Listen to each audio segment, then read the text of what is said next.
I'm going to get started. So first thing, I'm going to welcome everybody to the meeting. Thank you for coming. We have great host presenters today in Judi Geistlinger and Ginna Moore, and I'm going to read their bios, and they are as follows. Judi is a trainer with the technology services for over 17 years. Prior to her work at the university, Judi was a classroom teacher, a software trainer for a newspaper publishing company, and a computer network administrator. She trains on Microsoft products, especially Outlook, OneNote, Publisher, Video, and Teams. Judi is also the Adobe certified trainer. Outside of training, Judi serves as a lay pastor for a local congregation and is a fair weather slow runner. I think that's what the training I think I might stay doing is stay in shape for basketball. Fair weather means warm and slow running means not running fast, right? I love that. My group went running last night and I didn't. Right. Inside. I think that'll keep me in shape enough for me to be able to chase the kids up and down the field and court when sports start again. I think I might take that on. Jen is our other presenter, and she is a trainer with technology services. She has been training for 23 years. Prior to her work at the university, she was a computer trainer with Carl Clinic for 4 years and an IT technical specialist with the U.S. Army Corps of Engineers. Thank you for your service for 14 years. She provided online and in-person training on Microsoft Access, Excel, PowerPoint, Teams, and Word. Ginna enjoys time spent away from work with her family, especially her 3 adult children and the grandchildren. I can attest to the grandchildren there. One of them might come across the street while I'm sitting here, and caring for her dogs and granddogs. She was involved for nearly 10 years in the rescue and transportation of dogs from rural Tennessee to foster-based secure rescues in the North. Without further ado, may I present to you Judi and Ginna. Thank you, ladies.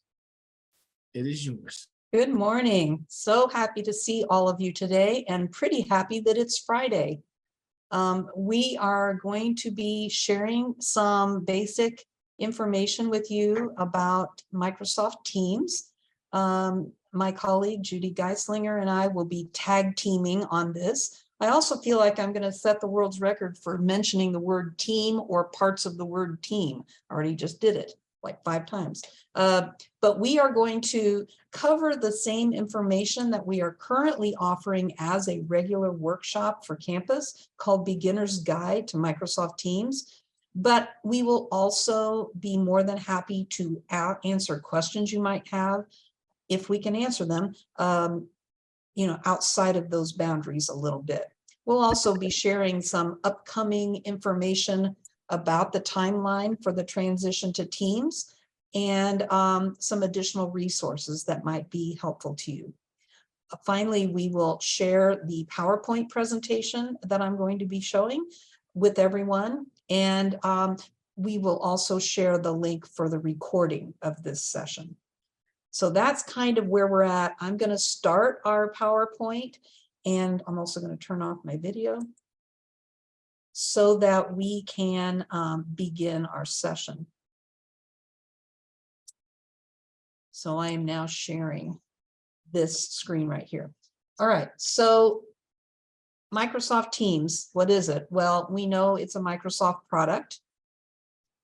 It's a business communication and collaboration platform through Office 365. This isn't the first time that we on campus have used such a platform. Skype for Business was also something we used to do much of the same thing. Microsoft has decided that they are discontinuing Skype for Business and will only be supporting Microsoft Teams going forward, which is one of the big reasons why campus is changing. There will be features in Teams that you might notice or have already noticed that look familiar to you, and that is because they have been taken directly from Skype for Business and put into Teams as they were developing this new application. The good news is many of those Skype for Business features have been improved upon, and Judy's going to be sharing some of those as she demos the screen later on. So it is going to be used for real-time communication, collaboration. It can be used for meetings. In fact, it's used for meetings now on campus a lot, for file and application sharing and more. How to start using it? Well, it's available for all campus customers who are eligible for Office 365. And that would also include active U of I faculty, staff, and students. Teams is available for the Mac, for Windows, and Linux, and can be downloaded from this link here on the slide. When you get the slides, obviously you could click that if you need it, or see your IT pro in your department. You can download Teams for iOS from the Apple App Store and for Android from Google Play Store if you're wanting to run Teams on your phones. There is a web version of Teams. It's supported by Microsoft Edge, Apple Safari, and Google Chrome. And there's some more links there for how you can access that web version if you decide that's the version that you're going to use or wanted to use. A little bit about accessibility regarding Teams. This link, it's a pretty long link, is on using Teams with a screen reader. So we wanted to make sure that people saw that and also kept in mind any actions that can be done to make sure that accessibility is addressed on campus, which is something that, of course, we are all encouraged or required to do. So that's what Teams is and how to get it. But why are we using it again? Well, I just mentioned Microsoft has done away with Skype for Business. And this slide says starting in the spring of 2023, I have more specific dates now, mid-May of 2023. Those of us at Urbana will be switching our phone systems from Skype for Business to Teams. So all that we've been doing up until now has been leading up to that transition, getting people used to what it looks like to get into Teams and work around in it and figure out where things are in it. Maybe start using it a little bit for collaboration and sharing of different things like files or application sharing. Using it for messaging, they call it chat in Teams, and using it for meetings. But we're not quite ready to use it for the phone system yet. That switchover is in mid-May, and there'll be lots more information coming out about that very soon.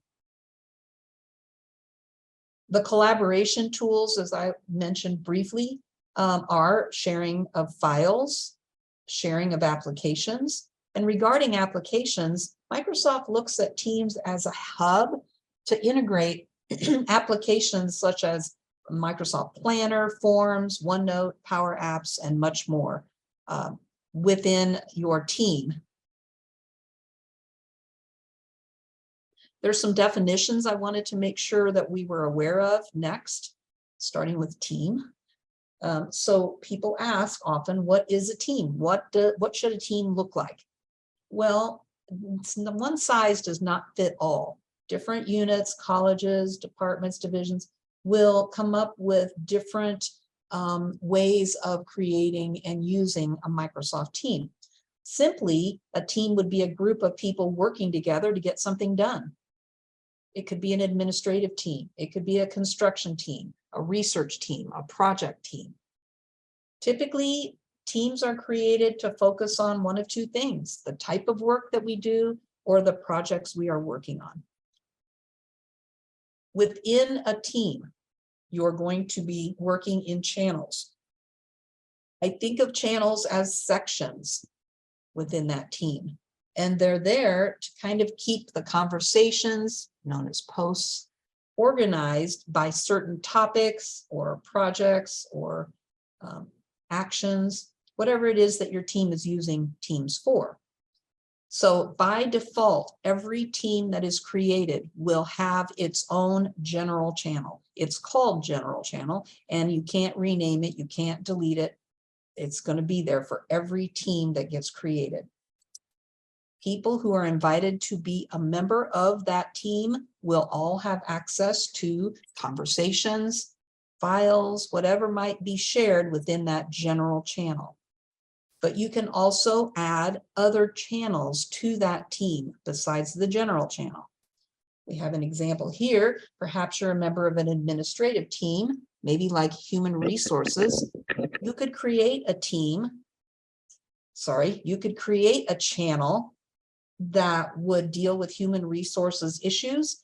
And because of the sensitivity of some of the conversations and things going on in that particular channel, you might decide to make that a private channel so that only people who are invited or allowed access to that channel would see posts and files and things within that HR channel. On a more fun note, you might have a social events channel where, planning Christmas parties or, certain holiday events within your unit or your group. So do know that within a team, your channel could be set to public, and that would be public within the team, or it could be set to private, where only people who are allowed access to that particular channel would be able to view it. Posts are conversations. So when you go to any channel in a team, you will see tabs at the top, and the first one will be posts. So it's where group conversations would take place. Everyone who has access to that channel in that team can see the messages in the post tab.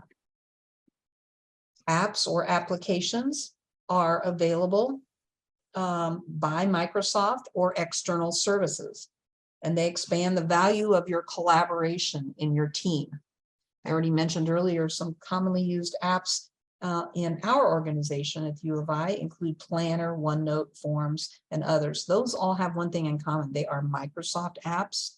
We are encouraged to take advantage of those Microsoft apps that are available more than we are in using some of the external services types of apps that are available, mainly because we want to make sure that the external apps would handle accessibility properly and certain other kind of policy uses that we want to make sure that we have a handle on.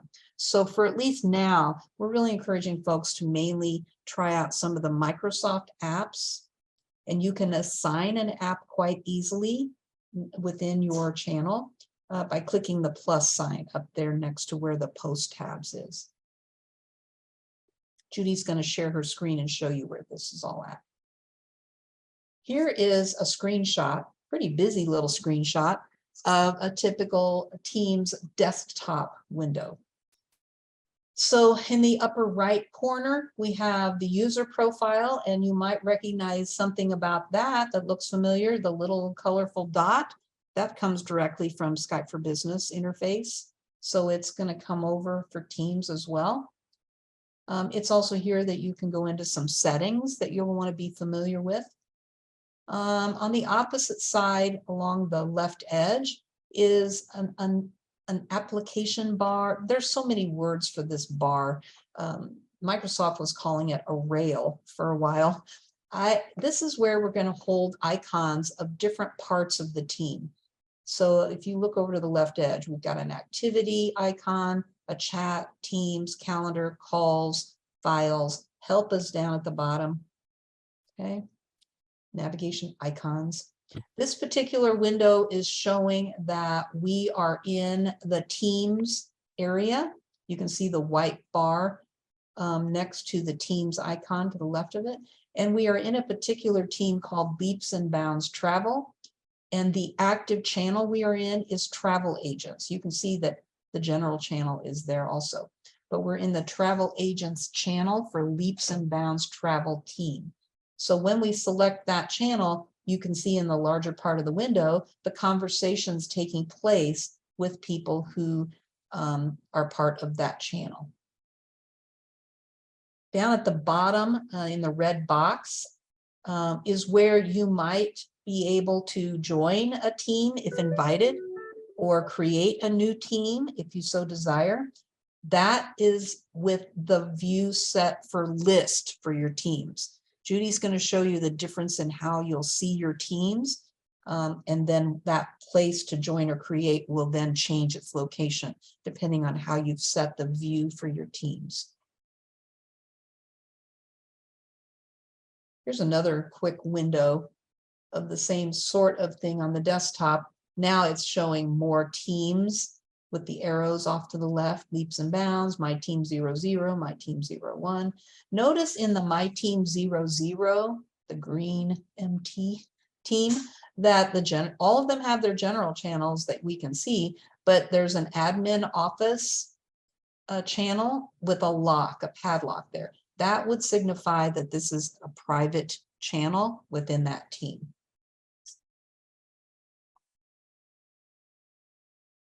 And then finally, this is a screenshot of Teams in a browser. For the most part, it looks a lot the same. Your profile's up there at the top right. The application icon bar is over to the left again. We do have an address bar for the URL in the red box up at the top, and that's pointed out to you as well. And I believe now we're ready for Judy to share her screen and show you some demonstrations of her team window. Real quick though, before we make that switch, does anybody have any questions about just this really general information we've started up with so far this morning? You can either unmute and ask, or you could put your question in the team, in the, the Zoom chat. All right, well then I'm going to stop my share and let Judy take over. Okay. And one thing to note, please let me know if my internet flakes out. I can restart my computer. I've been having some issues this morning, so I apologize to start with. Please don't do that. I know. Please don't. If I have to, I will, but No. But we're just going to plug along like it's going to be just fine. It is. It's going to be fine. We're going to go with that. Okay. So I am sharing my screen now. I'm going to hide all my icons to make my Teams window bigger. So can you see my screen? I believe you can. So this is my Teams window, and I am viewing this as as tiles. So you can see that I have a number of different teams that I am a part of. And one of them is boldface. That means that something has happened in that team since the last time I looked at it. But the thing I want to show you first is how to change your display, because I find the tiles to be not terribly helpful if I'm a member of more than one team.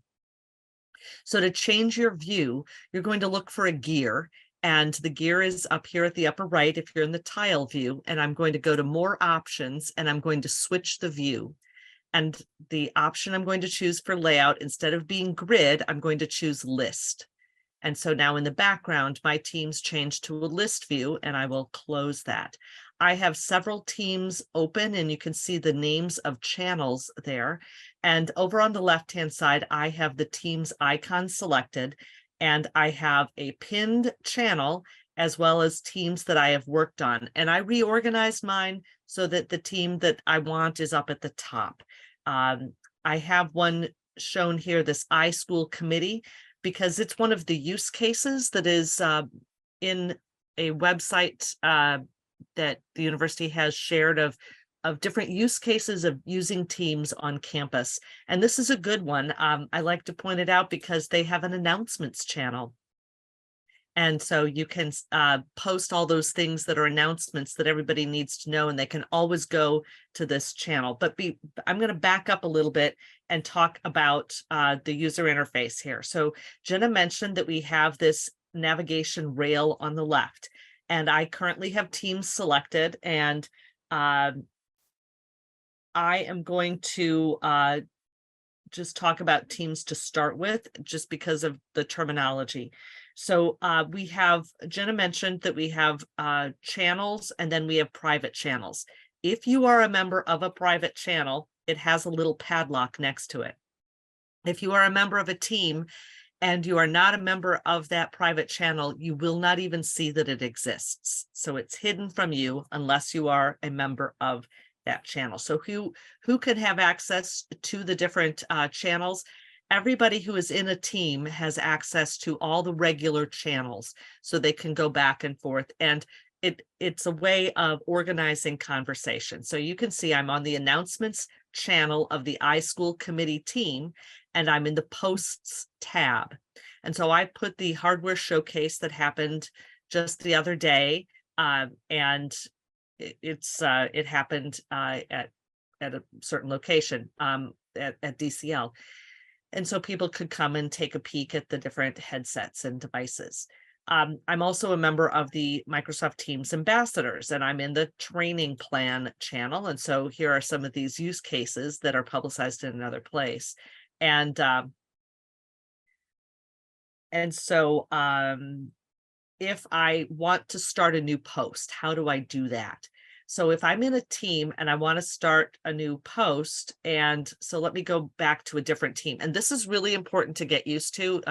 Ginna can tell you a little horror, or not really horror story, but an embarrassing story about putting a conversation in the wrong channel.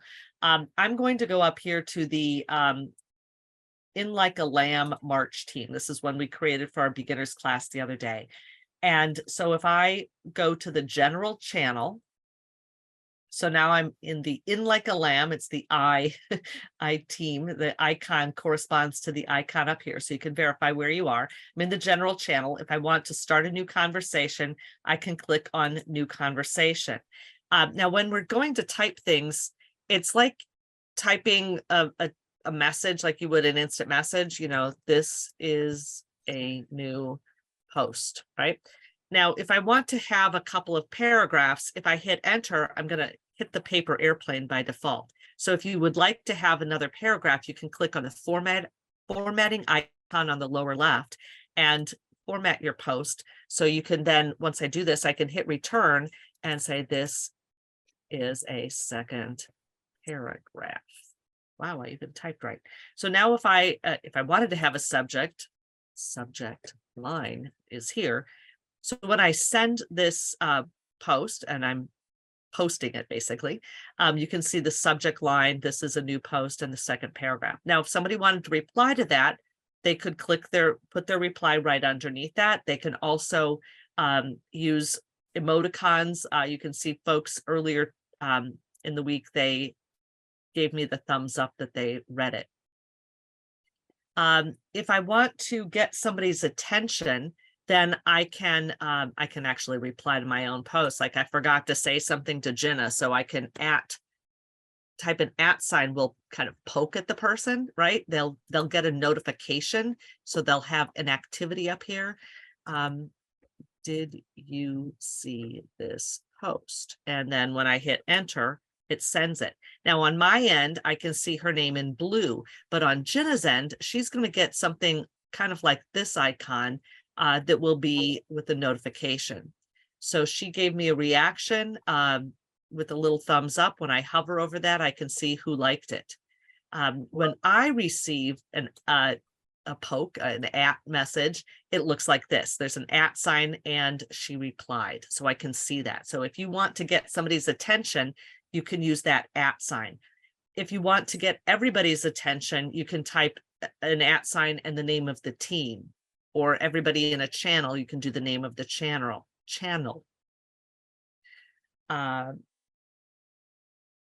So the posts are for everybody in the team. If I want to know who is in my team, I'm the owner of this team, and we prefer to have more than one owner. But if I click on the more options, I can go here to manage team. And when I manage the team, I can see who are my co-owners, and I have a number of members and guests. So all of these folks received notification or would be a part of that team. So if I did an @ in Like a Lamb March team, then everybody would get notice. So that's for everybody in a team. But what if I want to just send Ginna a message and only her? Like if, I didn't need to say @ Ginna, did you get this? instead of using the Teams channels for communication, I can use chat. And chat is really very much like Skype for Business's instant messaging. And you can see I have some pinned chats because Ginna is my favorite. And so when I click on Ginna and I send her a picture of the hardware showcase, so I send a picture to Teams.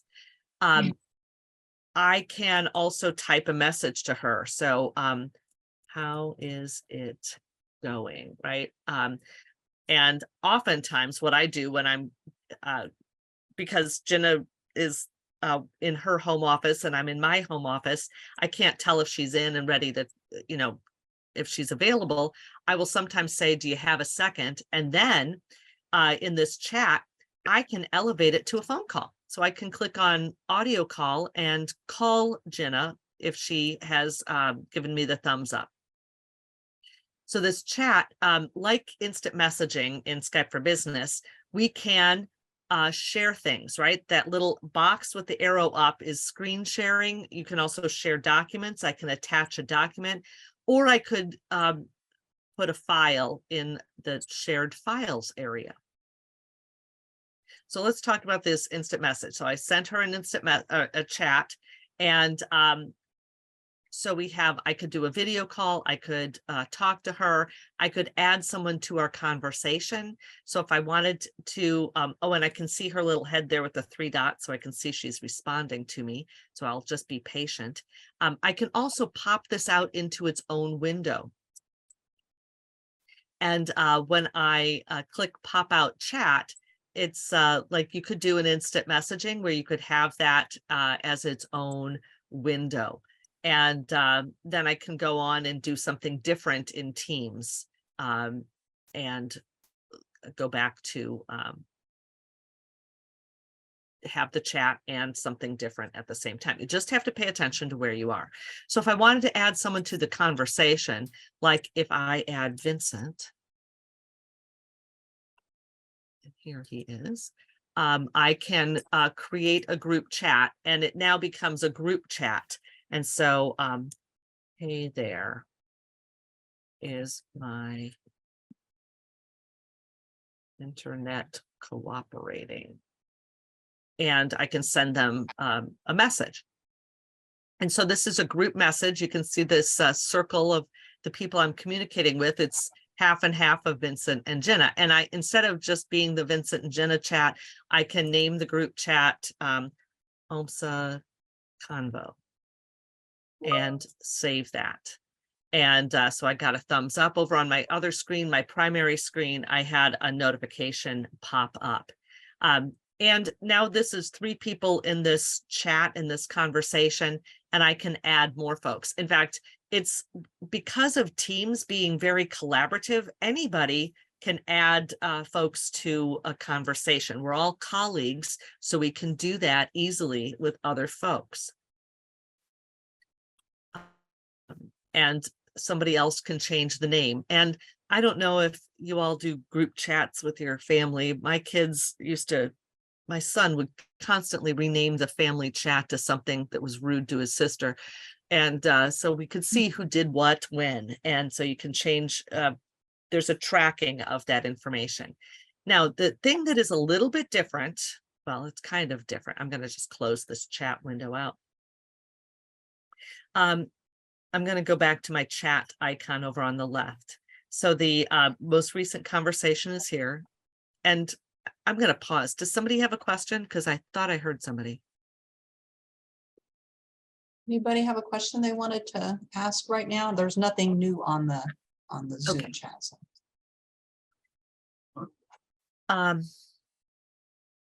So in the chat, the thing that's different than instant messaging in Skype for Business is that this goes back a very long way. And I can go back and back and back, and it's, you know, going back to February, but this is held for a very long time. It's not letting me scroll back right now, but if I just go back, I know I can, because we've had this longer than February. There's early in the month, and it goes a very long way. It's called persistent chat. And there's been conversation about how long chat is going to stick around. In chat messages, the thing to know is that I can delete my side of the chat, but I can't delete what Ginna said. To get rid of this, I'll let Rob know about the dates. I can go hover over the chat, click on the more options, and I can delete it. But if I go over to Ginna and I go to the 3 dots, there is no delete. I can't delete what she said. I can take back, if you will, what in a chat. Just know that about it. And so I've just gotten kind of used to the fact that the chat's going to stay there. And so it's, if you type something, just think about it as being there forever. I mean, forever is a long, long time, and digitally that isn't the case, but I just wanted to let you know. Judy, you're starting to kind of So while the break chat up a is, little. I'm sorry. Oh, that's all right. Just wanted to let you know that. And Do you want to clarify what I said? About well, that? all I was just going to add to that is folks get into the Teams interface and the first thing they want to do, and I'm just like this, is clean it up. Like if there was a lot of conversations that now I don't care about anymore, I'd love to clean up a conversation, you know, get rid of stuff that's done. Like you can clean out your inbox, you know. Doesn't work that way. As Judy was mentioning, you can delete things that you posted. You cannot delete things that other people posted. And now, Judy, this is where you'll have to clarify. As a team owner or co-owner, you can delete other people's posts, but perhaps not chat conversations. Right. So it does depend on where things are. Being very specific about my prayer. I applied to over 200 jobs, went on several interviews only to make it to the. Thank you.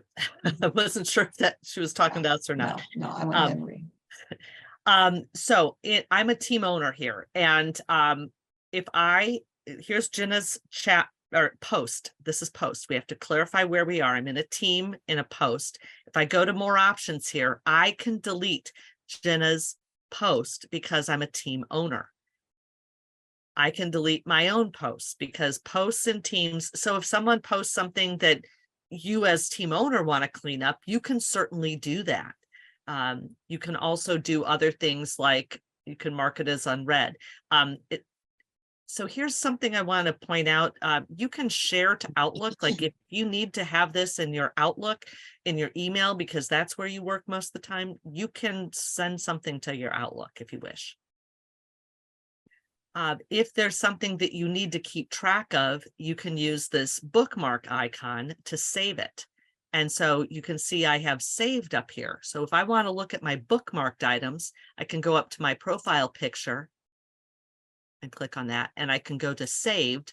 And so I can see all the bookmarks I have. And if I don't need it bookmarked any longer, I can just unbookmark it and it just disappears off that list. Goes back to the prior bookmarked item. So that's Teams and chat versus posts. We talked about adding to that. So let me go back to chats here.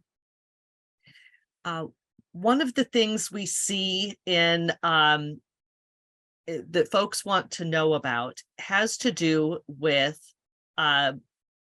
keeping track of people's availability, because in Skype for Business, you could see your people and whether their availability. So in Teams, we're reading our Outlook calendar. And so I can see that Mike is busy right now, and Mary Flores is away, and Chris Umbenhauer is away. So I can see their availability. David is available though. So those green lights, red lights, those look familiar. But if you want to have your contacts, there is no contact list per se as its own thing on the rail. But if you go up to chat, see how there's a drop-down box here? You can switch to contact view, and you can create a group if you wanted to of your contact groups. It looks like nobody is available right then. So if I wanted to create a new contact group, I could do that. Click on that. I can have the OMSA group, I'll just call it. And this is a group that I'm creating for myself. And then here it is. And if I want to add people to that, I can add a contact to this group. So I'm going to find Vincent and add him. And I'm adding him to my OMSA group. And so I can build my own group if I want.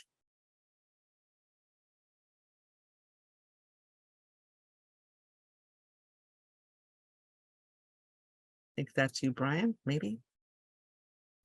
And so I added a Brian Becker. And so we can add folks to our groups if we want. But the thing to know is that it says chat over here. And if I want to switch back to chat, I have to click my drop down and go back to chat. So you may find it helpful. I find that I stopped looking for that and just pay attention. I try to start a chat with the person and then I see their availability. So if I click on new chat and I want to communicate with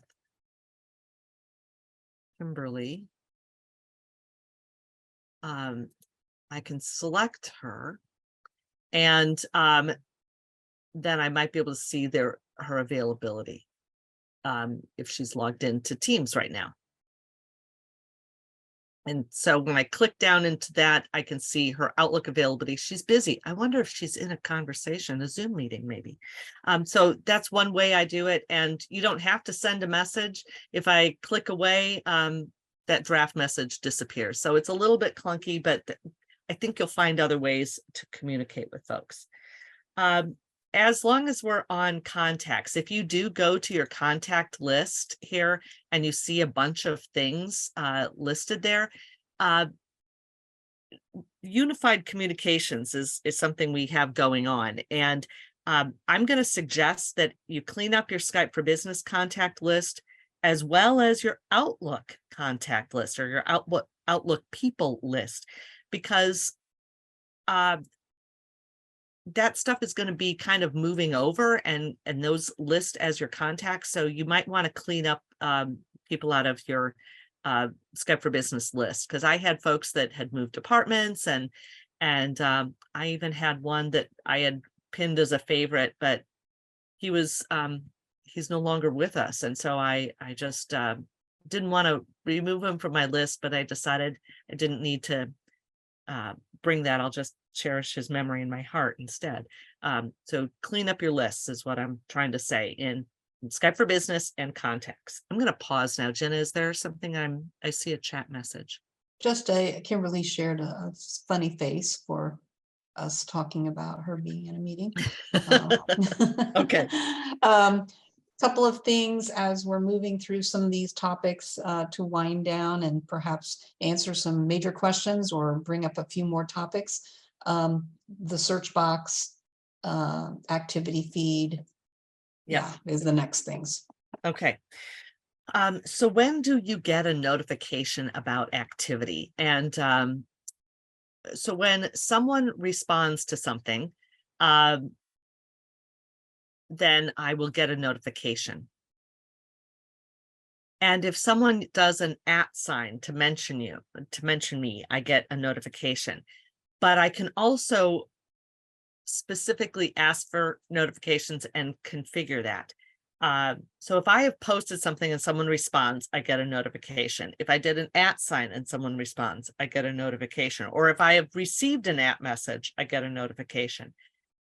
In Teams, in a team, there are times when you might want to be notified about something in particular, like there is one right there. I was notified, and so that activity. But what happens if I'm not running Teams at the moment? Well, we're going to set up notifications so that we will be notified even if we don't have Teams running.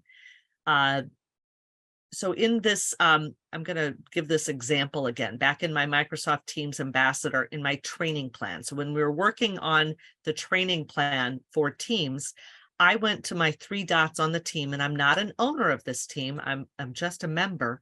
I went to channel notifications and I marked it so that if there was ever any activity, since I was on this committee, I wanted to know. And so I marked all activity. That's the case on this particular channel because I was working on the training plan. When it came to hardware, I didn't want to be notified about everything because I wasn't working on the hardware piece. I am not a hardware person. So on this notifications, I just have, I have something called custom. So how do you set up notifications beyond that? And I always want to get rid of my number. So I'm going to go up here to all activity and see what it is. So Ginna mentioned me here, so I can see that notification. So in general, notifications are part of your configuration. So up here at the top of my screen, there's my profile picture. And I set that for my Microsoft Office. So it goes through every application. And I'll click on the 3 dots and go to my settings. These are my Teams settings. So these are things in general. Just on the general screen, I have this application. So I have Teams start automatically. I have it open in the background, so it doesn't come up as the first screen I see. But if I do close the window, because Teams is one of our communications methods, I keep it running even though I close the window. But I wanted to mention notifications. So I'll click the little bell here for notifications. So if Teams is not open, or I haven't looked at it, if I miss one of those activity notifications, so somebody mentioned me or it's in a channel that I'm watching, I will get an email to my Outlook after an hour. So if somebody tries to reach me, I will get a message that someone in Teams is trying to reach you, and it will show you a little picture of where they were in which channel or whether it was a chat. And I can go to that and decide to communicate. So I have that notification set. You will not want to have all activity because it's all you'll get are notifications. So be kind of aware of that. Just notify on things that you are trying to watch. And so the user profile, let me show you that. So I just closed that window. I'm going to click on my profile picture. And in Skype for Business, we have that ability to put a message, a status message. So I can set a status message and I can say teaching Teams right now. And there's a default. In Skype for Business, it was a sticky status. It stayed there until you cleared it. The default is today, but I can even make it more custom than that. I can make it custom down here. And so I can have it end at 11 or 11:30. I'll say 11:30 and I'll say done. So it says that I'm teaching Teams and it's displaying until 11:30. And there's a little pencil here. I could edit it and I could, change that to be 12 o'clock instead, or I can clear it, right? I can trash that message. So that status message is just when people are trying to find me. If you're in Teams and look me up, you would see that I am teaching Teams right now. There's also a busy status. So like in Skype for Business, where you could override your permissions. If I'm sharing my screen in Teams, it automatically puts me as do not disturb. This is just reading my Outlook calendar. And I could also have it be different. I can appear offline so that no color. So it looks like Jeffrey is not online. And I can also appear away. So I can change to the yellow and there it goes. I want it to be a little bit more fast, but I can also have it reset my status, which means it's going to reread my calendar. So Ginna, did I miss anything or shall we show them a Teams meeting? Well, let me just double check here. We do show them really quickly that search box Oh yeah. with the / commands thing. So the search box, you can type somebody's name or you can type a / and it shows some commands that you can type. So I'm looking here, Ginna will laugh at this. Yesterday I was at the office and I'm getting used to my new digs, and I grabbed, when I went to go down the hall, I grabbed my car keys, closed the door behind me, and then tried to get back into my office. So I was looking for keys, but that wasn't exactly the kind of keys that I found. You can also set your status to be right back. So if I do BRB, and hit enter, my status is set to being be right back. So if people hover over me, you can see it says be right back. So thank And you for that. Yeah, that's something that, people will experiment with, use a lot, or maybe not use that much. I personally have not gotten into using that search box so much, but I think eventually I will. The one thing that we did not talk about too much yet and needs to be shared, speaking of, is kind of how files are shared and stored. So Judi has shown you that when you're in a team in a particular channel, that you will see up at the top next to where posts is, you'll see a files tab. And so I'm going to let you kind of talk about that a little bit and then differentiate that. You could also do the same in a chat. Sure. So when you're in a team and in a channel in particular, there's every channel gets 2 tabs at the top, posts and files. And the files that are shared here are shared with the team. So everyone would have access to this file that is shared there. You can create a new file where you're, kind of Google Doc, you're working on something together. You can upload a file if you wish. You can share a file from a team. So this file is loaded into the team's what's called SharePoint space. It's part of the team space. And that file will exist in there and you can use that file. You can add more by doing new, right? I could do a new file. I could notice that these are all Microsoft type files, right? Because Microsoft applications are here. So let me show you this, because if I add an Excel workbook and I might call this the project or the event budget. My goodness, I can't get rid of that D for some reason. Okay, there we go. Event budget. And so I'm creating an event budget and it's an Excel spreadsheet. So here it is in Excel, but I'm in Teams. See, the wrapper color is Teams. There is that the toolbar up at the top, but one thing that I want to show you is when it comes to editing, you can, so there's these 3 dots here and more collaboration. So editing or viewing, but you can open the file in Excel and edit the file in Excel if you wanted to have all the bells and whistles of Excel. And then, so I can do that here. And Excel is going to start, and I'm just leaving that window. It should open on this screen. And well, let's see, let's do name, item, amount. So this is Ginna, and it's paper clips, and it's $4.59. And this is Judi, and postcards, and it's $12. Okay, so if I want to tally that up, I can sum it up, hit enter. There we are. When I close this file, closing Excel, I can resume editing here, and it, my screen will repaint, and then there's my worksheet.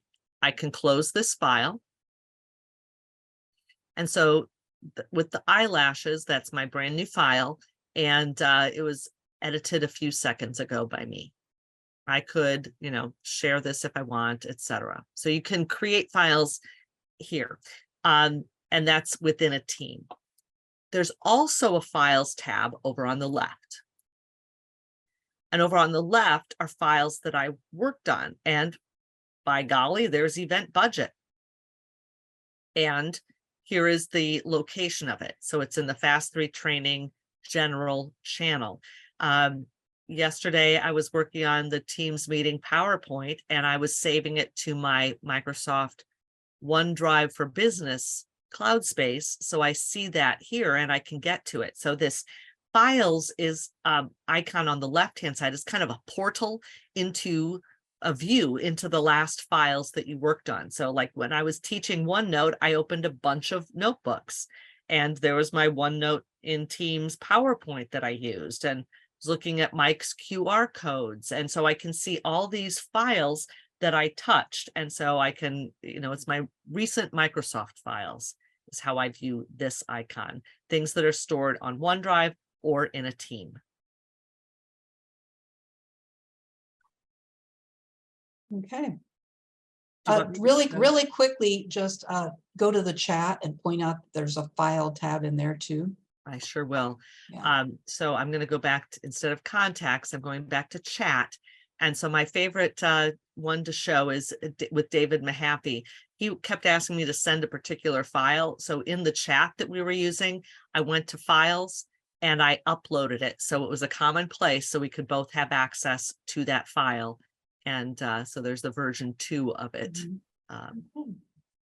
Yep. All right. So you can share So files between people, teams, and your own files, right? just, yes, real quick, and we don't necessarily need to demonstrate any particular one, but just really quickly show where one could add an app Sure, to a channel, a Teams channel perhaps, sure. or maybe you've got one in there already. I do have one. In Like a Lamb, I did the Microsoft Teams OneNote application. So every team has a default notebook. So if you've used OneNote at all, a team notebook would mean that people could put their notes together and have kind of a user manual or something like that. So you can have your notes here. I could open this in a browser. I can add additional notes. Or I could add a new page with my navigation here. I can add a page for today's, oh gosh, meeting notes. Covered Teams interface. Need to show meetings.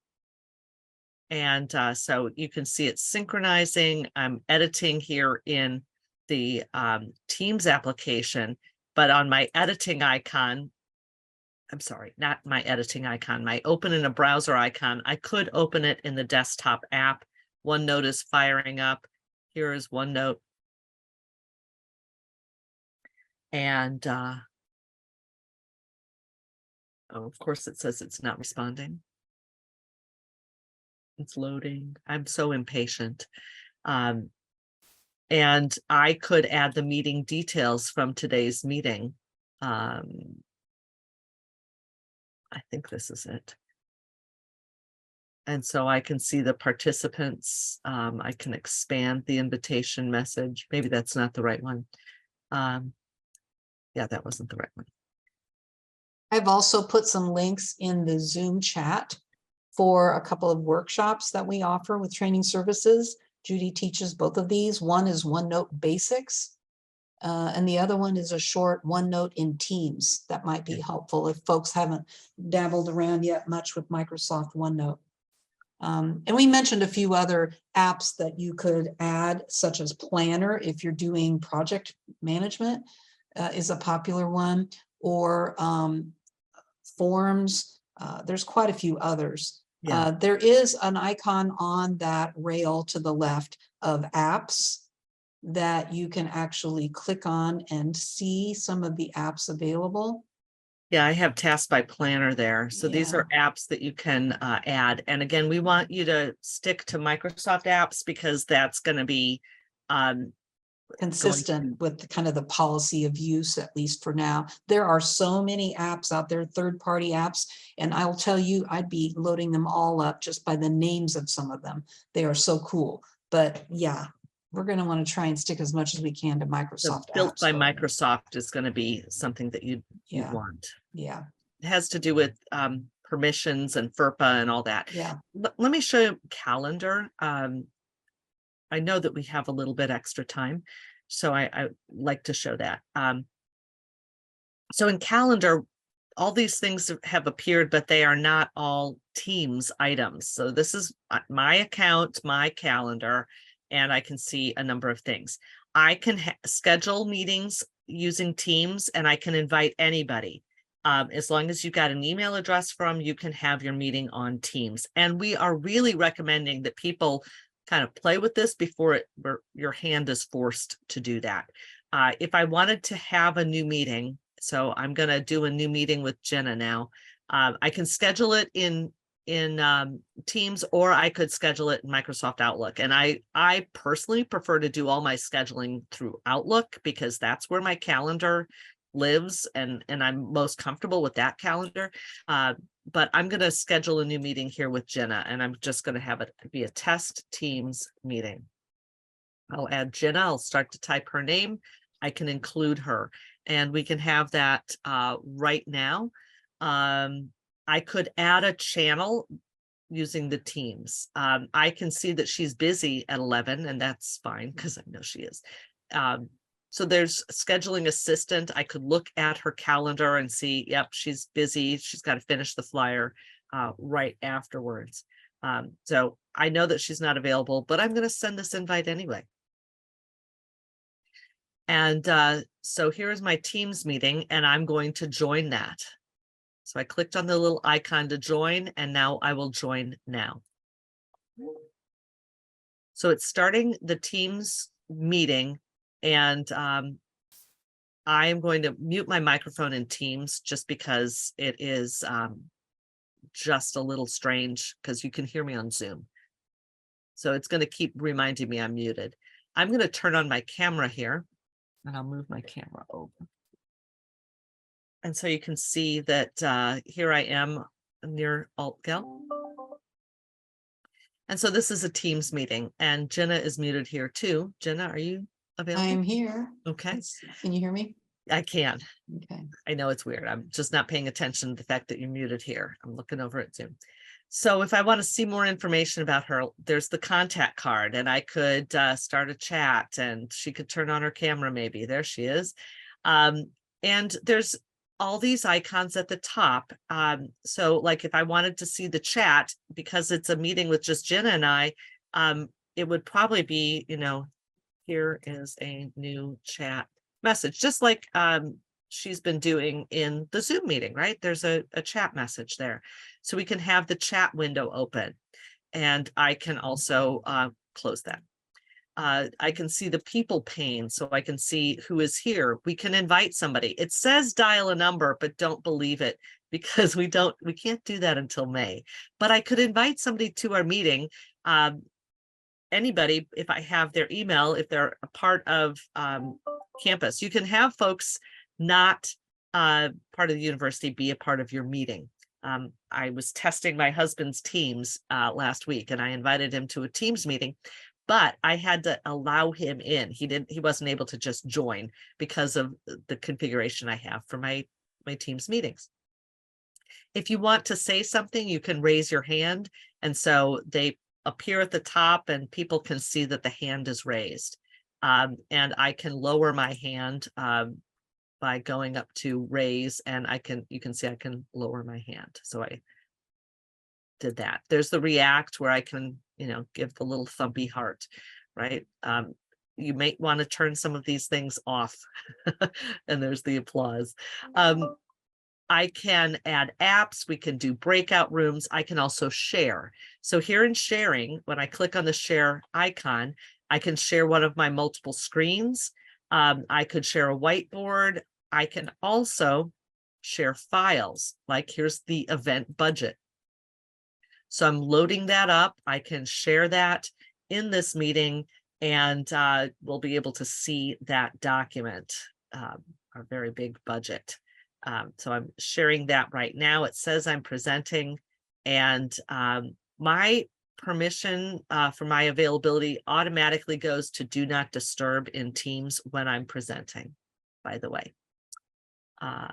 So if I want to stop presenting, I can stop sharing. So you just are kind of going to look for the icons that you need. Now, one of the things that's really cool, that's different in Teams than other applications, is the PowerPoint. So it's loading PowerPoint live, and it would bring up and share this PowerPoint slide, and I can see my plans for the session. If I had notes, this is the presenter's view, and so I can advance slides. I can navigate forward. And so you can see the different options, but Ginna would be able to go to private view up here. So she could see what's coming up. And she can't take over unless I give her permission, I think. I don't think she can switch slides on me. So those are just a few things about a Teams meeting. Does anybody have any questions about this? You want to see anything in a Teams meeting? Yeah, so if you so in addition to being able to share a PowerPoint, so if you wanted to share your agenda, you would just add that to this chat as a file and You then could do share your that. screen. You could do that, sure. So you could, so let me stop sharing here, because you can only share one thing at a time, and you could have a different file. So Jenna, do you have an agenda? No. Or on the spot? Yeah. I mean, we could get into an app and put one together on the fly, but Yeah, I thought I had some. Oh, that's Excel. Okay, so Excel Live there and PowerPoint Live. So yeah, you could have it in a Word document. I could browse my OneDrive and bring up a Word document. I'm sure I have something. Okay, it's only probably showing my us- pie recipe. Yeah, you could do that. But yes, you can share, you can attach documents. Great question. Any other questions? Yeah, I thought I saw something called whiteboard. What is that? Yep, you can share a whiteboard. No. No. No. No. So whiteboard can be kind of, there's reasons that it's only I can edit, but I can collaborate on whiteboard. And so it's starting that, and so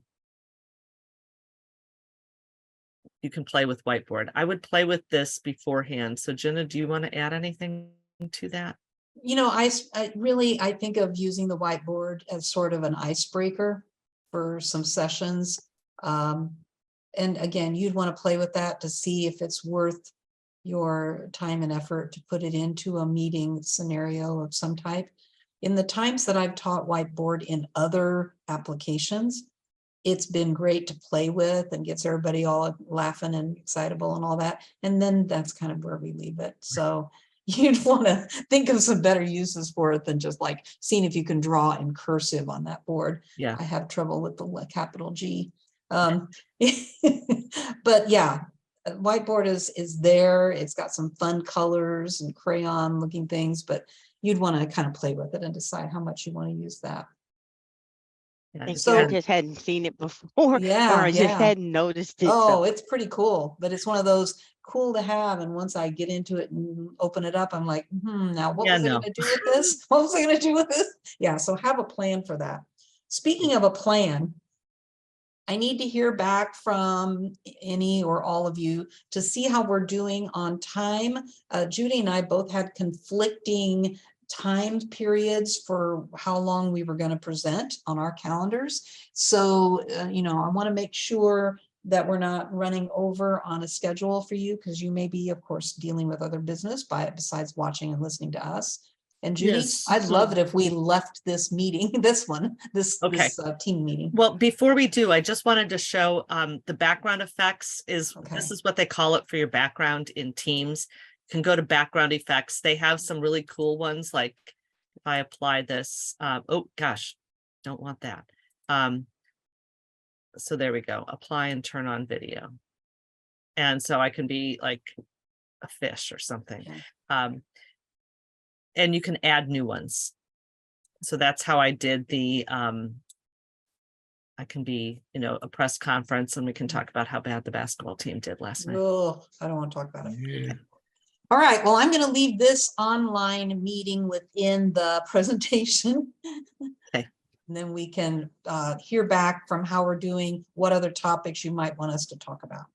So this is the perfect transition. You kind of transition to where we were. According to our schedule, there's supposed to be an hour presentation, 30 minutes for questions and answers. So is there any OMSA staff that have any more questions for our presenters? I am going to share a quick slide about next steps. So Perfect. people can be looking at that. And I've been blatantly advertising in the Zoom chat as well. Some, additional things you might want to check out of workshops that we currently are offering. Create Your First Team is a good follow-on class. It's 1 hour to do what it sounds like. And learning about more about online meetings. Judi was showing you a few things there, but mainly she was showing you, I think, content from her brand new but not yet publicized online meetings using Teams. And then the OneNote app in Teams, I put a link in there. Definitely use some of those workshops that we've got to help you with some of these additional topics. If you want to know more about the timeline of the project itself and see some of the recorded sessions that have been saved out there for anybody to look at, you'll want to go to that Microsoft Teams Transition Project link. Again, once you've got this PowerPoint, it's going to be easier for you to click on that. And in it is a collection of short recorded sessions that Microsoft conducted for us last year on different topics about Teams. There's also a timeline of the whole project, especially as we get closer to the phones. That'll be something you'll want to know about. Some equipment information resources. There's quite a lot on that tech services transition link. So you may want to bookmark that and check that frequently in the next couple of months. So those are sort of the next steps that I wanted to make sure you saw. Now, questions about anything, things coming up. Oh, and the phones. So we are soft releasing some workshops starting today in the training announcement listserv email that many of you probably got at 9 o'clock.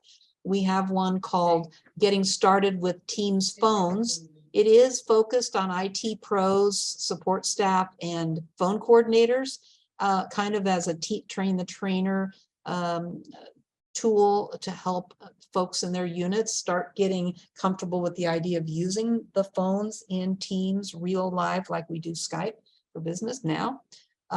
We will be offering that a few more times online, and really anybody can sign up for that, as I've noticed people are.